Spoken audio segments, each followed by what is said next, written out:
황혼경제연구소 시청자 여러분 안녕하십니까? 연구소장 임재석입니다. 오늘은 식탁에서 한 번쯤 오가는 그 질문으로 문을 열겠습니다. 남들은 연금으로 한 달에 얼마나 받고 계실까요? 모임 자리에서 들리는 숫자는 늘 비슷합니다. 나는 국민연금으로 70만 원쯤 나온다더라. 우리 집은 부부 합쳐 120만 원쯤 될 것 같다더라. 거기에 기초연금까지 받으면 숨 좀 쉬겠더라. 이런 대화가 마음을 조금 놓이게도 하지만 한편으로는 내 숫자는 왜 다를까 하는 불안도 함께 부릅니다. 겉으로 보이는 평균값 하나로 서로를 재다 보면 실제 우리 집 통장에 찍히는 금액과 자꾸 어긋나게 되죠. 그래서 오늘은 그 착시부터 바로잡아 보겠습니다. 국민연금과 기초연금이 실제로 어떻게 계산되고 가입기간과 개시 시점, 부부 여부에 따라 왜 차이가 나는지, 그리고 제도 변화 뉴스가 들릴 때 무엇부터 점검해야 하는지까지 차분히 풀어드리겠습니다. 오늘 목표는 단순합니다. 남의 평균이 아니라 우리 집 기준선을 세우는 일, 그 기준선을 바탕으로 생활 흐름을 정리하는 일. 이 두 가지입니다. 숫자는 안내판이고 길을 고르는 일은 우리 몫입니다. 오늘도 천천히 그러나 꾸준히 같이 가보시죠. 우선 요즘 현장에서 많이 듣는 이야기를 그대로 옮겨보겠습니다. 동창 모임에서, 친척 모임에서 나는 국민연금으로 한 달에 이만큼 예상이래. 우리는 부부 합쳐서 저만큼이라더라. 기초연금 받으면 버틸만 하겠다더라. 같은 말이 자연스럽게 오갑니다. 그런데 조금만 더 물어보면 바로 갈림길이 나옵니다. 어떤 분은 조기 개시를 해서 액수가 낮고, 어떤 분은 가입 기간이 길어 상대적으로 많고, 또 어떤 분은 배우자와 동시 수급이라 기초연금이 감액되는 경우도 있습니다. 겉으로 보이는 대충 이 정도가 어느새 기준처럼 굳어버리는 게 문제입니다. 서로를 위로하려는 말이 때로는 내 계획을 흔들어 버리기도 하니까요. 조금 더 깊이 들어가 보겠습니다. 국민연금은 같은 노령연금이라 해도 종류가 다르고 계산 구조가 다릅니다. 완전 노령, 감액 노령, 조기 노령, 특례 같은 유형에 따라 평균 지급액이 크게 갈라집니다. 또한 가입 기간이 길수록, 그리고 수급 개시를 늦출수록 월 수령액이 커지는 구조입니다. 여기에 부부가 함께 국민연금을 받느냐, 한쪽만 받느냐에 따라 기초연금의 실제 수급액과 감액 여부까지 달라집니다. 보건복지부의 통계 자료에 따르면 2024년 기준 기초연금은 단독 가구 최대 월 33만 4,810원 수준으로 고시되어 있고, 부부 가구는 감액 규정을 적용합니다. 이 금액도 소득과 재산의 기준을 통과해야 실제로 지급되기 때문에 같은 나이라도 누구는 전액, 누구는 일부, 누구는 미수급이 되는 차이가 생깁니다. 여기서 오늘의 키워드를 분명히 하겠습니다. 바로 연금 수령액 평균입니다. 평균은 방향을 알려주는 표지판일 뿐 내 통장에 들어오는 월액을 그대로 설명하지는 않습니다. 왜냐하면 평균이라는 숫자 뒤에는 연금의 종류, 가입 기간, 수급 개시 연령, 부부 여부, 기초연금 감액 조건 같은 변수가 한꺼번에 섞여 있기 때문입니다.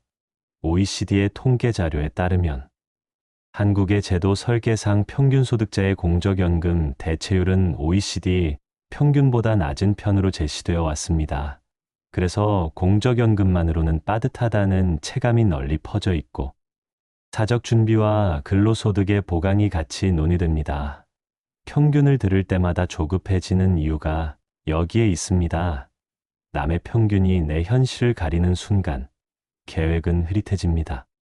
최근 뉴스가 불안을 키우는 경우도 있습니다. 국민연금 개편 논의가 정치권과 정부에서 이어지면서 보험료율과 급여, 공시, 개시 시점 등에 대한 얘기가 자주 나옵니다.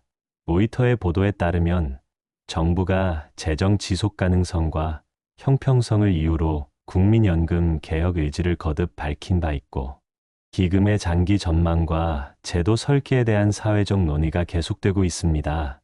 이런 소식이 들릴 때일수록 우리는 원칙을 하나 세워둘 필요가 있습니다. 제도 뉴스가 나올 때마다 지금 당장 바꿔야 할 칸이 무엇인지, 그리고 그대로 두어도 되는 칸이 무엇인지 구분하는 습관입니다. 그럼 본격적으로 숫자를 다뤄보겠습니다. 국민연금의 구체적인 내 예상 수령액은 조회를 통해 확인할 수 있습니다. 정부24의 서비스 안내에 따르면 본인 인증 후 국민연금 예상, 연금 조회를 통해 조기 개시와 완전 개시 등 시나리오별 월액 차이를 바로 비교할 수 있습니다. 주변의 평균값을 외우는 것보다 내 이력 기반의 예상액을 확인하는 것이 첫걸음입니다. 이때 확인하실 포인트는 3가지입니다. 가입 기간이 몇 년인지, 수급 개시를 몇 세로 잡을지, 배우자가 어떤 유형으로 언제부터 받는지입니다. 이 3칸만 정확히 채워도 남의 평균이 아닌 우리 집 기준선이 생깁니다. 기초연금은 또 다른 층입니다. 보건복지부의 통계 자료에 따르면 2024년 단독 가구의 기초연금 상한은 월 33만 4,810원입니다. 다만 어디까지나 상한일 뿐이고 소득 인정액과 재산 기준, 그리고 부부 가구 감액 규정에 따라 실제 수급액은 달라집니다. 이 제도는 노후 소득 하위층을 보완하는 안전망 성격이라 모든 만 65세에게 동일하게 지급되는 보편급여는 아닙니다. 그래서 같은 아파트 라인에 살아도 누구는 전액, 누구는 일부, 누구는 미수급이 나오는 겁니다. 이 점을 모르고 65세면 다 받는다더라 하고 계획을 세우면 생활비 흐름표가 쉽게 틀어집니다. 오늘 방송 끝나고 정부24나 관할 동주민센터를 통해 사전 모의 계산과 자격 여부를 꼭 확인해 보시길 권합니다. 여기까지 들으시면 이런 생각이 드실 겁니다. 그렇다면 대체 어느 숫자를 믿고 준비를 해야 하나? 답은 의외로 단순합니다. 남의 평균이 아니라 우리 집 생활비 흐름표를 믿으시면 됩니다. 생활비는 매달 나갑니다. 연금은 매달 들어옵니다. 두 흐름을 같은 달력 위에 올려놓고 겹쳐보면 부족액과 여유액이 눈에 보입니다. 그 위에서 선택을 하시면 됩니다. 수급 개시를 조금 늦춰 월액을 키울 것인지, 지금 개시하고 근로알바 소득을 곁들일 것인지, 퇴직연금이나 개인연금에서 얼마를 생활비로 전환할 것인지 말입니다. OECD의 통계 자료에 따르면 각국은 지속가능성과 급여, 적정성 사이의 균형을 찾으며 제도를 다듬고 있습니다. 제도는 바뀌어도 생활은 매달 흘러갑니다. 그래서 우리는 평균값이 아니라 월 흐름표를 붙들어야 합니다. 이제 문제를 분명히 세워보겠습니다. 첫째, 주변에서 평균 얼마 나온다더라 하는 말이 내 상황의 변수를 지워버립니다. 조기 개시인지, 완전 개시인지, 가입 기간이 열몇 년인지, 20몇 년인지, 배우자의 수급 여부와 기초연금 감액 여부까지 합치면 같은 나이라도 월액은 크게 달라집니다. 둘째, 개편 뉴스가 나올 때마다 언제 시작할까?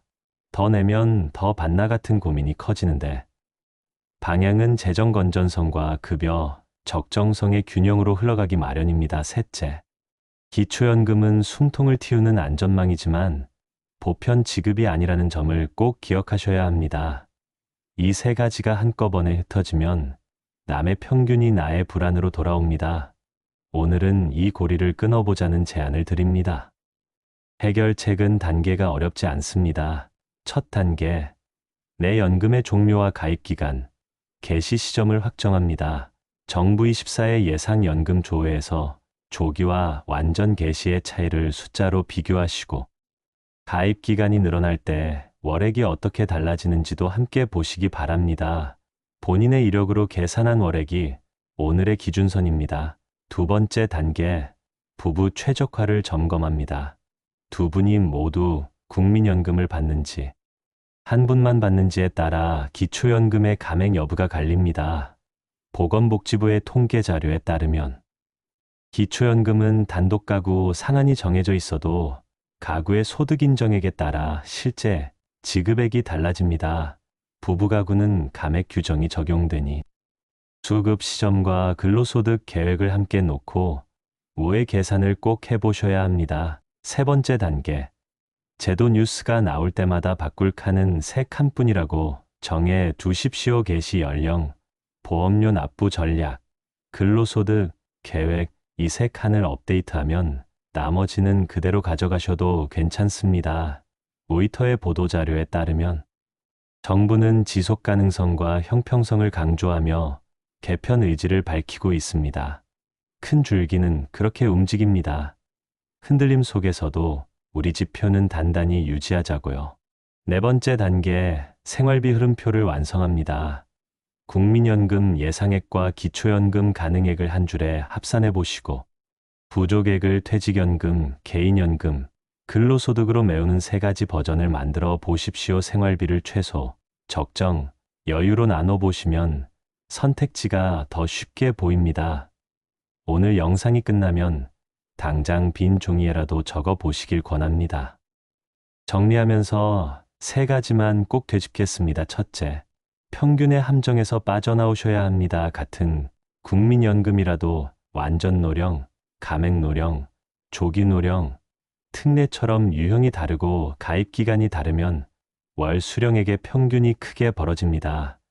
국민연금공단과 정부의 통계 자료에 따르면 이러한 차이는 구조적인 것이고 개인의 이력에 따라 달라질 수밖에 없습니다. 그러니 옆자리의 평균값이 아니라 내 이력 기반 수치를 기준선으로 삼으시기 바랍니다. 둘째, 기초연금은 만 65세이면 누구나 똑같이 받는 보편급여가 아닙니다.